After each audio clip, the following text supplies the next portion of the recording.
हे Uran railway station आहे आणि प्रवाशांची गर्दी आपण बघतोय. नव्याने सुरू झालेली ही संपूर्ण ट्रेन आहे आणि त्यासाठी अनेक प्रवासी या ट्रेनने प्रवास करतात. परंतु यामध्ये एक दुर्दैवाची बाब म्हटली तर आपण इथे बघू शकतो, या गाड्या आहेत, या पार्क केलेल्या गाड्या आहेत. या प्रवाशांच्याच गाड्या आहेत, पण या ठिकाणी एक कॉमन सेन्सचा प्रश्न की जिथे रॅम्प आहे, जिथे हँडिकॅप्स असतील त्यांच्यासाठी जर रॅम्प वगैरे केलेला आहे, त्या रॅम्पच्या बाजूला सुद्धा गाड्या लावल्यात.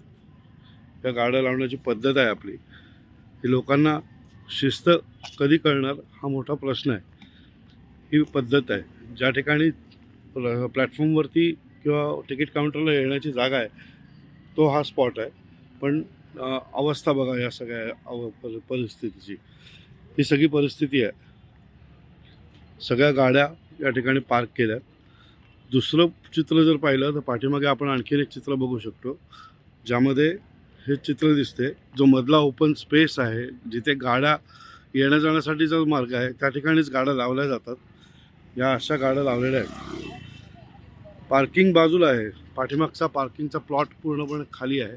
जी राईट साईडची पाठची जागा आहे त्या ठिकाणी ती जागा पूर्ण मोकळी आहे, पण गाड्या लावण्याची ही पद्धत आहे. रस्त्याच्या मधोमध अशा पद्धतीने गाड्या लावल्या जात आहेत. त्या बघू शकतो आपण. ह्या सगळ्या गाड्या आहेत, रस्त्याच्या मधोमध लावण्यात आल्या.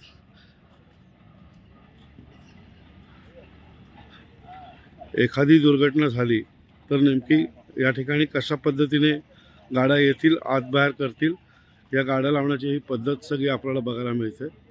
हे बघू शकतो आपण. सगळं काउंटर, ही परिस्थिती आहे.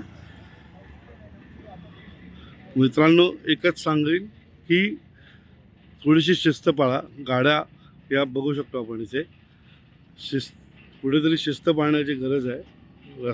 जिथे आपल्याला वरती जायचं आहे, तुमची घाई नक्कीच कबूल आहे, पण जिथे आपल्याला जायचं आहे त्यावेळेस जर गाड्या अशा पद्धतीने लावणार असाल तर आपली अक्कल आपल्याला समजते. अक्कलच म्हणावी लागेल.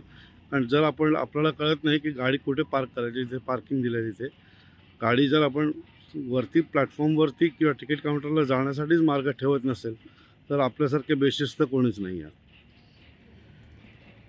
धडक बेधडक वृत्त देणाऱ्या आपल्या शिवसत्ता टाइम्स न्यूज चॅनलला लाल बटन दाबून सबस्क्राईब करा आणि बेल आयकॉनला क्लिक करायला विसरू नका.